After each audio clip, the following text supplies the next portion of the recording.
ಸಮಯಸಾರ ಭಾಗ 12 ಸಮಯಸಾರ ಭಾಗ 12 ಶ್ರೀ ಋಷಭನಾಥರಿಂದ ವರ್ಧಮಾನರವರೆಗೆ 24 ತೀರ್ಥಂಕರರಿಗೆ ಜಯವಾಗಲಿ. ನನ್ನ ಸಮಸ್ತ ಗುರುಗಳಿಗೆ ಜಯವಾಗಲಿ. ಈಗ ನೀವು ಸಮಯಸಾರವನ್ನು ಭಾಗ 12ರಲ್ಲಿ ಕೇಳ್ತಾ ಇದ್ದೀರಿ. 11 ಭಾಗಗಳು ಹಿಂದೆ ಮುಗಿದು ಹೋಗಿದ್ದಾವೆ. ಅವುಗಳನ್ನು ಕೇಳ್ಕೊಬರ್ರಿ. ನೇರವಾಗಿ ಇದನ್ನು ಕೇಳೋದ್ರಿಂದ ಏನೂ ಗೊತ್ತಾಗುವುದಿಲ್ಲ. ಪ್ರಶ್ನೆ 213. ಮೋಹ ಶಬ್ದ ಬಂದಾಗ ಕೇವಲ ಒಂದೇ ಮೋಹವನ್ನು ತಿಳಿಯಬೇಕೇ ಅಥವಾ ಅದರ ಜೊತೆಗೆ ಇನ್ನಿತರ ವಸ್ತುಗಳು ಕೂಡಿಕೊಂಡಿವೆಯೇ? ಉತ್ತರ: ಮೋಹ ಶಬ್ದ ಬಂದಾಗ 16 ವಸ್ತುಗಳನ್ನು ತಿಳಿಯಬೇಕು. 16 ವಸ್ತುಗಳು ಅದರ ಜೊತೆ ಕೂಡಿಕೊಂಡಿವೆ. ಪ್ರಶ್ನೆ 214. ಆ 16 ವಸ್ತುಗಳು ಯಾವುವು? ಉತ್ತರ: ರಾಗ, ದ್ವೇಷ, ಕ್ರೋಧ, ಮಾನ, ಮಾಯ, ಲೋಭ, ಕರ್ಮ, ನೋಕರ್ಮ, ಮನ, ವಚನ, ಕಾಯ, ಸ್ಪರ್ಶನ ಇಂದ್ರಿಯ, ರಸನ ಇಂದ್ರಿಯ, ಘ್ರಾಣ ಇಂದ್ರಿಯ, ಚಕ್ಷು ಇಂದ್ರಿಯ, ಶ್ರೋತೃ ಇಂದ್ರಿಯ. ಪ್ರಶ್ನೆ 215. ಭಾವ್ಯ ಭಾವಕ ಭಾವದ ಅಭಾವದಿಂದ ಆಗುವ ನಿಶ್ಚಯ ಸ್ತುತಿ ಯಾವುದು? ಈ ಪ್ರಶ್ನೆ ನಿಮಗೆ ಒಂದೇ ಸಾರಿಗೆ ಗೊತ್ತು ಆಗುವುದಿಲ್ಲ. ಈ ಪ್ರಶ್ನೆಯನ್ನು ಇನ್ನೊಂದು ಸಲ ಕೇಳ್ರಿ. ಪ್ರಶ್ನೆ ಸಂಖ್ಯೆ 215. ಭಾವ್ಯ ಭಾವಕ ಭಾವದ ಅಭಾವದಿಂದ ಆಗುವ ನಿಶ್ಚಯ ಸ್ತುತಿಯು ಯಾವುದು? ಇದಕ್ಕೆ ಉತ್ತರವಾಗಿ ಆಚಾರ್ಯ ಶ್ರೀ ಕುಂದಕುಂದರು ಜೀವಾಧಿಕಾರದ ಗಾಥ 33 ಹೇಳುತ್ತಾರೆ. ಕೇಳಿರಿ. ಜಿದಮೋಹಸ ದು ಜಯ್ಯ ಖಿಣೋ ಮೋಹೋ ಹವಿಜ ಸಾಹುಸ ತಯ್ಯ ಹು ಖೀಣಮೋಹೋ ಬಣ್ಣದಿ ಸೋ ನಿಶ್ಚಯ ವಿದೂಹಿ. ಈಗ ಈ ಗಾಥೆಯ ಅರ್ಥವನ್ನು ಹೇಳುತ್ತಾರೆ. ಯಾವ ಸಮಯದಲ್ಲಿ ಮೋಹವು ಕ್ಷೀಣವಾಗಿ ಸತ್ತಾದಿಂದ ನಾಶ ಆಗುತ್ತದೆ, ಆ ಸಮಯದಲ್ಲಿ ನಿಶ್ಚಯವನ್ನು ತಿಳಿಯುವಂತಹ ನಿಶ್ಚಯವಾಗಿ ಆ ಸಾಧುಗಳಿಗೆ ಕ್ಷೀಣಮೋಹ ಎಂಬ ಹೆಸರಿನಿಂದ ಕರೆಯಲ್ಪಡುತ್ತದೆ. ಇದು ಗಾಥೆಯ ಅರ್ಥ. ಇನ್ನು ಇದರ ಮೇಲೆ ಪ್ರಶ್ನೆ ಉತ್ತರಗಳು. ಪ್ರಶ್ನೆ 216. ಜಿತಮೋಹನಾಗಲು ಯಾವ ಪುರುಷಾರ್ಥ ಬೇಕಾಗಿದೆ? ಉತ್ತರ: ಮೋಹವನ್ನು ತಿರಸ್ಕಾರ ಮಾಡಿ ಜ್ಞಾನ ಸ್ವಭಾವದ ಮುಖಾಂತರ ಇತರೆ ದ್ರವ್ಯಕ್ಕಿಂತ ಹೆಚ್ಚಾಗಿ ಆತ್ಮನ ಅನುಭವ ಮಾಡುವುದರಿಂದ ಜಿತಮೋಹರಾಗುತ್ತಾರೆ.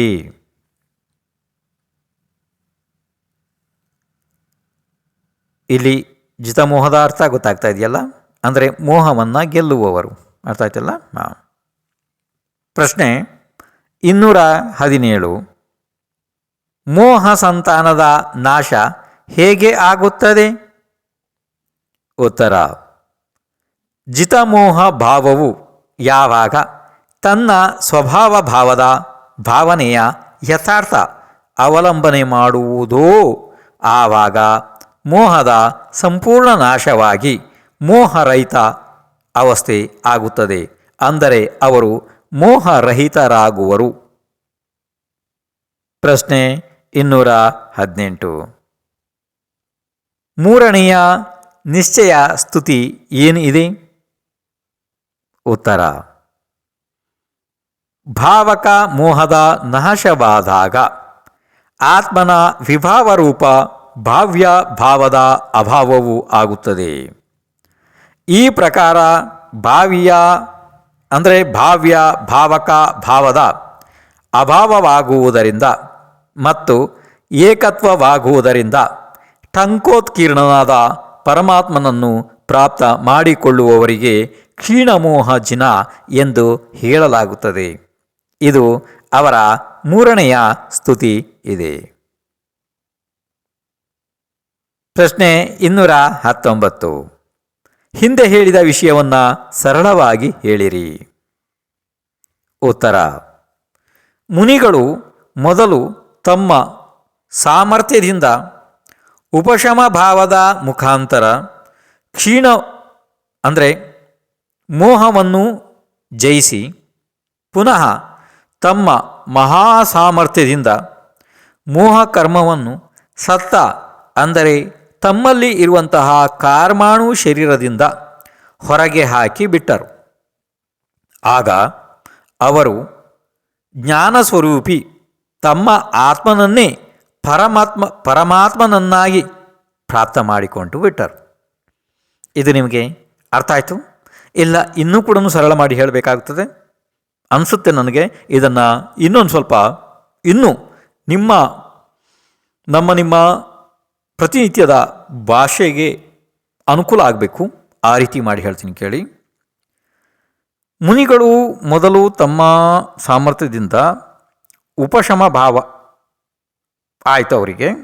ಅದಾದ ನಂತರ ಅದರಲ್ಲಿ ಅವರು ಮೋಹವನ್ನು ಜಯಿಸಿ ಪುನಃ ಮಹಾಸಾಮರ್ಥ್ಯ ಅಂದರೆ ಇಲ್ಲಿ 2ನೇ ಶುಕ್ಲ ಧ್ಯಾನದ ವ್ಯವಸ್ಥೆ ಇದೆ. ಮೋಹಕರ್ಮವನ್ನು ಕಾರ್ಮಾಣು ಶರೀರದಲ್ಲಿ ನಿಮಗೆ ಗೊತ್ತಿದ್ದ ಹಾಗೆ 8 ಕರ್ಮ ಇದೆ. ಮತ್ತು ಆ 8 ಕರ್ಮಗಳ ವಿಭಾಗ ಆಗ್ತಾ 148 ಆಗ್ತವೆ. ಈ ಥರ ಬೇರೆ ಬೇರೆ ಎಲ್ಲ ಕರ್ಮ ಸಿದ್ಧಾಂತದ ವಿಷಯ, ಅದು ಕರ್ಣಾನುಯೋಗ ವಿಷಯ, ಆದ್ದರಿಂದ ಇಲ್ಲಿ ಹೇಳಲಾಗುವುದಿಲ್ಲ. ನಿಮಗೆ ತಿಳುವಳಿಕೆಗೆ ಮಾತ್ರ ನಾನು ಹೇಳ್ತಾ ಇದ್ದೀನಿ ಸ್ವಲ್ಪ ಇಲ್ಲಿ ಅಷ್ಟೇ.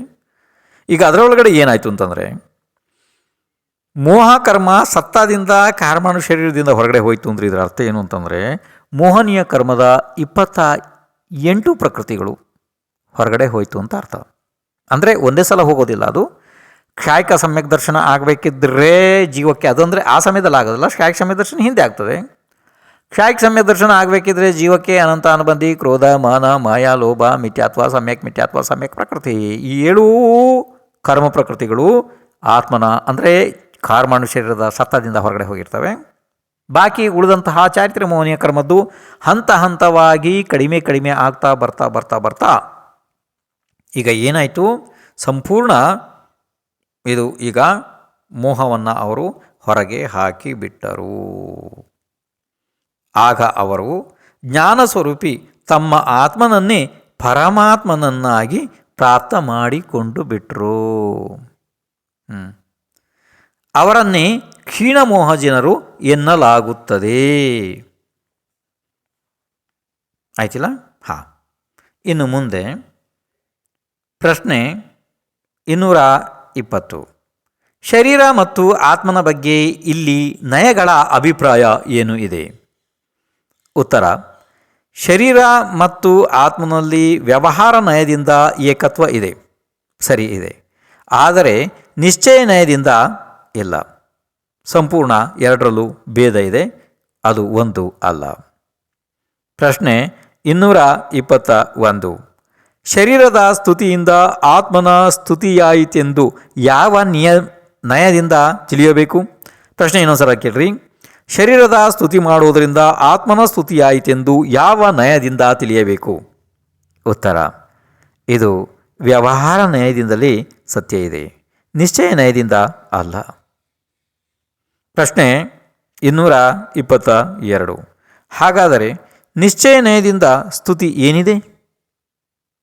ಉತ್ತರ: ನಿಶ್ಚಯ ನಯದಿಂದ ಚೈತನ್ಯ ಆತ್ಮನ ಸ್ತುತಿಯಿಂದಲೇ ಚೈತನ್ಯದ ಸ್ತುತಿ ಆಗುತ್ತದೆ, ಶರೀರದ ಸ್ತುತಿಯಿಂದ ಆಗುವುದಿಲ್ಲ. ಪ್ರಶ್ನೆ 223. ಹಾಗಾದರೆ ಚೈತನ್ಯದ ಸ್ತುತಿ ಯಾವ ಶಬ್ದಗಳಲ್ಲಿ ಇವೆ? ಉತ್ತರ: ಜಿತಮೋಹ, ಕ್ಷೀಣಮೋಹ ಇತ್ಯಾದಿ ರೂಪದಿಂದ ಇದೆ. ಪ್ರಶ್ನೆ 224. ನಿಶ್ಚಯ ಮತ್ತು ವ್ಯವಹಾರ ನಯಗಳ ಉಪಯೋಗ ಏನು ಇದೆ? ಉತ್ತರ: ಇವುಗಳು ಆತ್ಮ ಮತ್ತು ಪರವಸ್ತುಗಳನ್ನು ಮೊದಲು ತಿಳಿಸಿ ನಂತರ ಪರವಸ್ತುವಿನಿಂದ ಆತ್ಮನನ್ನು ಅತ್ಯಂತ ಭಿನ್ನ ಎಂದು ತೋರಿಸಿಕೊಟ್ಟು ದೊಡ್ಡ ಉಪಕಾರ ಮಾಡುತ್ತವೆ. ಪ್ರಶ್ನೆ 225. ಇದರಿಂದ ಅಜ್ಞಾನಿ ಜೀವಕ್ಕೆ ಏನು ಲಾಭ ಇದೆ? ಉತ್ತರ: ಭೇದ ಜ್ಞಾನದ ಪ್ರಾಪ್ತಿಯೇ ಇದರ ಮಹಾಲಾಭ ಇದೆ. ಪ್ರಶ್ನೆ 226. ಭೇದಜ್ಞಾನಿಯು ನಿಶ್ಚಯವಾಗಿ ಏನನ್ನು ತಿಳಿಯುತ್ತಾನೆ? ಉತ್ತರ: ಜ್ಞಾನವು ಯಾವಾಗ ತನ್ನ ಸ್ವರೂಪ ಅಂದರೆ ಸ್ವರಸದಿಂದ ತಾನು ತನ್ನ ಸ್ವರೂಪವನ್ನು ತಿಳಿಯುತ್ತದೆ ಆಗ ನಿಶ್ಚಯವಾಗಿಯೇ ತನ್ನ ಆತ್ಮನನ್ನು ಪರವಸ್ತುವಿನಿಂದ ಬೇರೆಯಾಗಿಯೇ ತಿಳಿಯುತ್ತದೆ.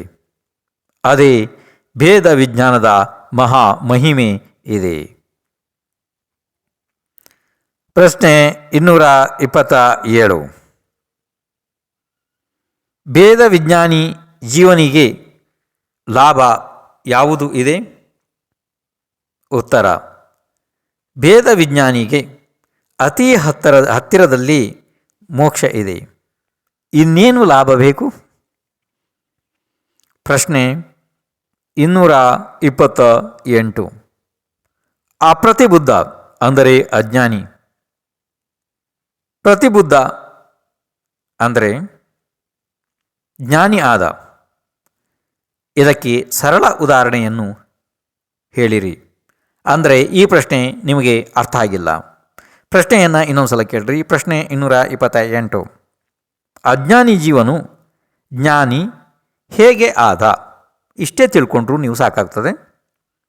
ಆದರೆ ಇಲ್ಲಿ ಶಾಸ್ತ್ರದ ಶಬ್ದವನ್ನು ಬಳಸುವಾಗ ಅಪ್ರತಿಬುದ್ಧ ಅಂದರೆ ಅಜ್ಞಾನಿ, ಪ್ರತಿಬುದ್ಧ ಅಂದರೆ ಜ್ಞಾನಿಯಾದ. ಇದಕ್ಕೆ ಯಾವುದಾದ್ರು ಉದಾಹರಣೆ ಹೇಳ್ರಿ. ಆ ರೀತಿ ಉತ್ತರ: ಹಾಂ, ಉದಾಹರಣೆ ಸರಳವಾದ್ದು ಇದೆ. ಕಣ್ಣಿನ ದೋಷಕ್ಕೆ ಪ್ರಾಪ್ತವಾದ ವ್ಯಕ್ತಿ ಯಾವುದೇ ವಸ್ತುವಿನ ಆಕಾರವನ್ನು ನಿಖರವಾಗಿ ನೋಡುತ್ತಾ ಇರಲಿಲ್ಲ. ಉಪಚಾರಗಳು ನಡೆದ ನಂತರ ಕಣ್ಣುಗಳು ಸ್ವಚ್ಛವಾಗಿ ತೆರೆದು ವಸ್ತುಗಳು ಸ್ವಚ್ಛವಾಗಿ ಕಾಣಲಾರಂಭಿಸಿದವು. ಅದೇ ಪ್ರಕಾರ ಇಲ್ಲಿ ನೀವು ತಿಳಿಯಬೇಕು. ಇನ್ನು ಮುಂದೆ ಪ್ರಶ್ನೆ, ಇಲ್ಲಿ ಇದು ಅರ್ಥ ಆಯ್ತು ನಿಮಗೆ? ನನಗೆ ಯಾಕೋ ಕಾಣ್ತಿಲ್ಲ ನೋಡಿ. ಯಾವುದಾದ್ರು ಜೀವನಿಗೆ ಅಂತ ಯಾವುದಾದ್ರು ಮನುಷ್ಯನಿಗೆ ಕಣ್ಣಿನ ರೋಗ ಇರ್ತದೆ. ಆವಾಗ ಅವನಿಗೆ ಅವನ ಮುಂದೆ ಇರುವಂಥ ವಸ್ತುಗಳು ಸರಿಯಾಗಿ ನಿಖರವಾಗಿ ಕಾಣುವುದಿಲ್ಲ. ಅವನಿಗೆ ಎಲ್ಲ ರೀತಿ ಉಪಚಾರಗಳನ್ನು ಮಾಡಲಾಯಿತು. ಅದಾದ ನಂತರ ಅವನಿಗೆ ವಸ್ತುಗಳು ಸ್ವಚ್ಛವಾಗಿ ಕಾಣಲು ಆರಂಭಿಸಿದವು. ಗೊತ್ತಾಯಿತು? ಅದೇ ರೀತಿ ಇಲ್ಲಿ ದೃಷ್ಟಿಯ ರೋಗಿಯಂತೆ ಮೋಹಿಯನ್ನು ತಿಳಿಬೇಕು, ರೋಗರಹಿತನಂತೆ ಜಿತಮೋಹನನ್ನು ತಿಳಿಯಬೇಕು. ಅರ್ಥ ಆಯ್ತಲ್ಲ? ರೋಗಿಯಂತೆ ಮೋಹಿ, ರೋಗರಹಿತ ಅವಸ್ಥೆ ಜಿತಮೋಹನಂತೆ. ಅರ್ಥ ಆಯಿತು? ಹಾಂ. ಪ್ರಶ್ನೆ 229. ಈ ಗಾಥೆಯ ಸಂಬಂಧಿ ಪ್ರಶ್ನೆ ಉತ್ತರಗಳ ಕಾರಣ ಏನು? ಉತ್ತರ: ಅಜ್ಞಾನಿಯು ತೀರ್ಥಂಕರ ಭಗವಾನರ ಸ್ತುತಿಯನ್ನು ಶರೀರದ ಸ್ತುತಿ ಎಂದಿದ್ದನು. ಅವನಿಗೆ ಸಮಾಧಾನಪಡಿಸಲು 2 ನಯಗಳಿಂದ ತಿಳಿಸಲಾಗಿದೆ. ಯಾಕೆಂದರೆ ಇದು ಹಿಂದಿನ ಭಾಗದಲ್ಲಿ ನಿಮಗೆ ಮುಗಿದು ಹೋಗಿದೆ. ಯಾಕೆಂದರೆ ಅಲ್ಲಿ ಅಜ್ಞಾನಿ ಹೇಳ್ತಾ ಇದ್ದ ಏನು ಅಂತಂದರೆ, ತೀರ್ಥಂಕರರ ಶರೀರದ ಸ್ತುತಿಯನ್ನು ನೀವು ಮಾಡುತ್ತೀರಿ ಅಲ್ಲವೇ, ಆದ್ದರಿಂದ ನಾವು ಶರೀರ ಮತ್ತು ಆತ್ಮ ಒಂದೇ ಮನ್ನಿಸುವುದರಲ್ಲಿ ದೋಷ ಏನಿದೆ ಅಂತ ಹೇಳಿ ಅಜ್ಞಾನಿ ಪ್ರಶ್ನೆ ಮಾಡಿದ್ದ. ಅದಕ್ಕೋಸ್ಕರ ಈ ಗಾಥೆಗಳನ್ನು ಅವರು ಹೇಳ್ತಾ ಈ ಪ್ರಶ್ನೋತ್ತರಗಳು ಉತ್ಪತ್ತಿ ಆದವು. ಅರ್ಥ ಆಯಿತು? ಹಾಂ. ಹಾಗಾದರೆ ಇನ್ನು ಮುಂದೆ ಗಾಥಾ ಬರುತ್ತದೆ. ಅಂದರೆ ಈಗ ಪ್ರಶ್ನೆ 230. ಜ್ಞಾನದೊಳಗೆಯೇ ತ್ಯಾಗರೂಪ ಅವಸ್ಥೆ ಹೇಗೆ ಇರುತ್ತದೆ? ಪ್ರಶ್ನೆ ಗೊತ್ತಾಗ್ತದೆ ನಿಮಗೆ? ಅಂದರೆ ಯಾರು ಏನಾರು ತ್ಯಾಗ ಮಾಡಬೇಕು ಅಂತ ಹೇಳ್ತಾರಲ್ಲ, ಹಾಗಾದರೆ ಆ ತ್ಯಾಗದ ಮೂಲಭೂತ ಪ್ರಕ್ರಿಯೆ ಎಲ್ಲಿಂದ ಪ್ರಾರಂಭ ಆಗ್ತದೆ ಅಂದರೆ, ಪ್ರಶ್ನೆ ಏನಿದೆಯಪ್ಪ ಸರಳವಾಗಿ? ಪ್ರಶ್ನೆ 230. ಜ್ಞಾನದ ಒಳಗೆಯೇ ತ್ಯಾಗರೂಪ ಅವಸ್ಥೆ ಹೇಗೆ ಇರುತ್ತದೆ? ಇದು ಪ್ರಶ್ನೆ ಇದೆ. ಇದಕ್ಕೆ ಉತ್ತರವಾಗಿ ಆಚಾರ್ಯ ಶ್ರೀ ಕುಂದಕುಂದರು ಜೀವಾಧಿಕಾರದ ಗಾಥಾ ಸಂಖ್ಯೆ 34 ಹೇಳುತ್ತಾರೆ, ಕೇಳಿರಿ. ಸವ್ವೇ ಭಾವ ಜಂಹ ಪಚ್ಚಕ್ಕ ಈ ಪರೇತ್ತಿ ನಾದೂಢಂ ತಮ್ಹ ಪಚ್ಚಕ್ಕಾಣಂ ನಾಣಂ ನಿಯಮ ಮುನಿ ಧವ್ವಂ. ಈಗ ಈ ಗಾಥೆಯ ಅರ್ಥ: ಯಾವ ಕಾರಣದಿಂದ ತನ್ನ ಹೊರತಾಗಿ ಎಲ್ಲ ಪದಾರ್ಥಗಳು ಪರ ಆಗಿವೆ ಹೀಗೆ ತಿಳಿದು ತ್ಯಾಗ ಮಾಡುತ್ತಾನೆ, ಅದರಿಂದ ಪರವಿದೆ ಎಂದು ತಿಳಿಯುವುದೇ ಪ್ರತ್ಯಾಖ್ಯಾನವಿದೆ. ನಿಯಮದಿಂದ ಹೀಗೆ ತಿಳಿಯಬೇಕು. ಜ್ಞಾನದೊಳಗೆ ತ್ಯಾಗರೂಪ ಅವಸ್ಥೆಯೇ ಪ್ರತ್ಯಾಖ್ಯಾನ ಇದೆ, ಬೇರೆ ಏನೂ ಇಲ್ಲ. ಇದು ಗಾಥೆಯ ಅರ್ಥ ಆಯಿತು. ಪ್ರಶ್ನೆ 231. ಪ್ರತ್ಯಾಖ್ಯಾನ ಅಂದರೆ ಏನು? ಉತ್ತರ: ತ್ಯಾಗ ಮಾಡುವುದನ್ನು ಪ್ರತ್ಯಾಖ್ಯಾನ ಎನ್ನುತ್ತಾರೆ.